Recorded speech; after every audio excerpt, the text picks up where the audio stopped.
The FBI investigation did not begin because of opposition research. It did not begin because researchers or journalists or American national security officials fell victim to Russian disinformation. It did not begin because of fake news or because Democrats needed an explanation for losing an election. It began when multiple allies, friends of the United States, warned us the Russian government was interfering in our democratic process. Senator Sheldon Whitehouse of Rhode Island is going to be live with us here in just a moment. That was him today on the Senate floor giving a barn burner of a speech about what Russia did and how the congressional investigations into it are being diverted and thwarted by the Republican-led Congress, including by the Republicans who are trying to turn the Russia scandal into a scandal about the Trump-Russia dossier, which blew wide open today on the eve of the one-year anniversary of the day the dossier was first published by BuzzFeed News. So today, surprise, Senator Dianne Feinstein of California decided to unilaterally make the decision to release the 10-hour transcript of testimony from Fusion GPS's founder Glenn Simpson from when the Judiciary Committee interviewed him about his firm and its role in the dossier, a dossier that has become central to the Republicans and the White House's pushback against the investigation. Now, one of the things that is a revelation in these transcripts today is that Fusion GPS and Christopher Steele apparently didn't know, they had no idea that they were going to find what they found about Donald Trump when Steele first started making his reports. So from page 143 of the transcript that was released today. This is Glenn Simpson speaking. So the purpose of this, he means the purpose of engaging Christopher Steele, was to see if we could learn more about his business dealings in Russia. What came back was something very different and obviously more alarming, which had to do with, which outlined a political conspiracy and a much broader set of issues than the ones we basically went looking for. Initially, we didn't know what to do with this. Page 147. So this was unusual in what we were doing here, and it's not what I had in mind when I asked Chris Steele to begin collecting information on this. My expectation was something a lot less interesting than this, more along the lines of a typical corruption investigation. So they asked Steele to look into Trump's business trips to Russia, his business dealings in Russia. They got this information collected by Christopher Steele, which Fusion says was not at all what they were expecting to get. But then once they had it, they had to decide what to do with it. They were unprepared, according to Fusion GPS. And then we get like this human drama between the guy from Fusion, the ex-journalist Glenn Simpson, who's testifying here, and Chris Steele, this intelligence guy who he has engaged to find this, oh my God, what did you just find about Donald Trump? Quote, page 159. After the first memo, Chris said he was very concerned about whether this represented a national security threat. He said he wanted to. He said he thought we were obligated to tell someone in government, in our government, about this information. He thought from his perspective there was an issue, a security issue, about whether a presidential candidate was being blackmailed. So he said we should tell the FBI. It's a national security issue. I didn't originally agree or disagree. I just put it off. I said I needed to think about it. Then he raised it again with me. I don't remember the exact sequence of these events, but my recollection is that I questioned how we would do that because I didn't know anybody there that I could report something like this to and be believed. And I didn't really think it was necessarily appropriate for me to do that. In any event, he said, meaning Steele said, don't worry about that. I know the perfect person. I have a contact there. They'll listen to me. They know who I am. I'll take care of it. I said, okay. I agreed. It's potentially a crime in progress. So, if we can do that in the most appropriate way, I said it was okay for him to do that. Question: who was involved in discussions about whether it was appropriate to take either the memo or the information in the memo to the FBI? Answer: it was Chris and me. Question: you said you asked for some time to think it over. What in particular did he articulate to you that was of significant national security concern to indicate that it should be taken to the FBI? Answer: his concern, which is something counterintelligence people deal with a lot, whether or not there was blackmail going on, whether a political candidate was being blackmailed or had been compromised. He honed in on this issue of blackmail as being a significant national security issue. Joining us now is Senator Sheldon Whitehouse of Rhode Island, a Democrat who serves on the Judiciary Committee, who made a big public stink about the fact that these transcripts ought to be released. Sir, thank you very much for your time tonight. I really appreciate you being here. Good to be with you. First, let me ask you about the process by which these came to light. You and Senator Blumenthal, I think above all others, have been very articulate in making the case that these transcripts should be released, that Senator Grassley was wrong to be holding them back from the public. What do you make of the decision by your colleague, Senator Feinstein, to just unilaterally release them today? Well, I think she made the right call.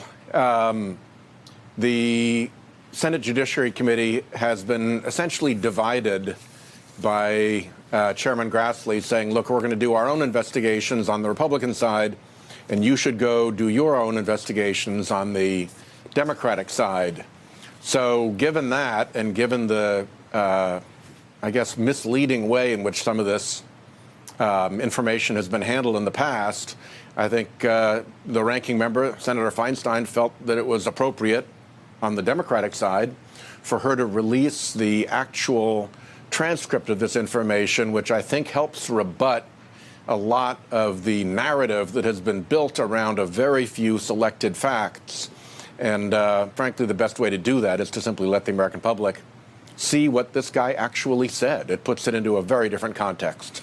This information in this transcript is obviously new to us in the public. It is not new to you and your colleagues on the committee, because this was testimony before your committee, and this information has been available to you.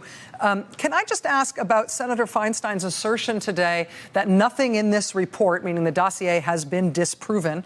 The witness, who's the subject of this transcript, Glenn Simpson, also says that in the year that this dossier has been public now, none of it has ever been proven to be disinformation. Do you share that belief that nothing in the dossier has been conclusively disproven?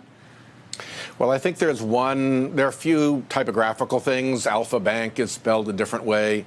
And there's a location, Prague, where a meeting was asserted to have taken place, and I don't think it can be shown that the individual was actually there, but that could be a question of just getting the geography wrong. I think what you have here is a dossier that was put together as a draft initial intelligence product by one of the senior people from the London desk of MI6 looking at Russia. And so he's a very credible person. He's a person who our law enforcement community and our national security community have relied on for analysis and information fairly regularly. So he's not an unknown, and he comes in, I think, with a very thoughtful and thorough report, but it is a first cut. So there are going to be likely some errors in it.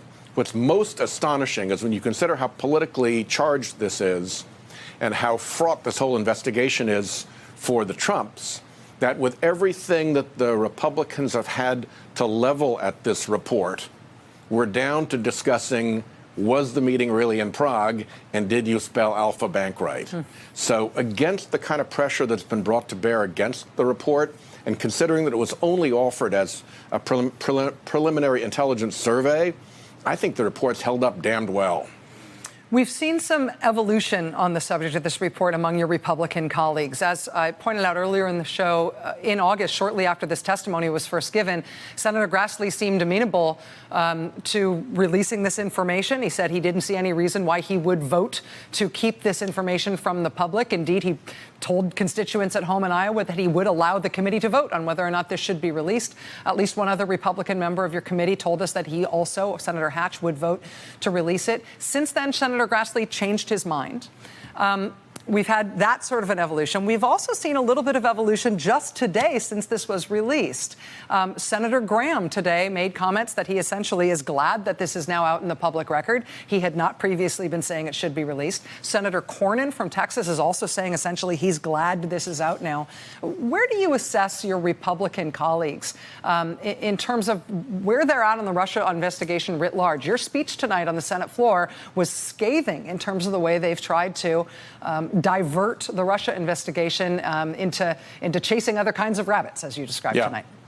Yeah, that goes back to the famous Senator Sam Ervin in Watergate talking about, you know, when you try to go out on a bear hunt, the people who don't want you to get the bear try to get you chasing rabbits instead. And so I went through a list of a lot of the rabbits that the Republicans have put in front of us and in front of the public to try to divert what's going on. this came into that world when they were able to begin to create the narrative that somehow the Russians were not only going after Hillary, but they were going after Trump. They weren't trying to help him, they were going after both of them, and that the Fusion GPS contract and the Steele dossier were somehow involved in all of that. And I think at that point, things got a little bit complicated for them because that departs from the facts as disclosed by this transcript. You have to take a little bit of information here and a little bit of information there and build a narrative around them that the real context explodes. And I think that's been the difficulty, is that they've built this narrative, or at least some have built this narrative on a very selected little set of facts. But now that the whole thing is out there, the story that they were shopping just doesn't stand up.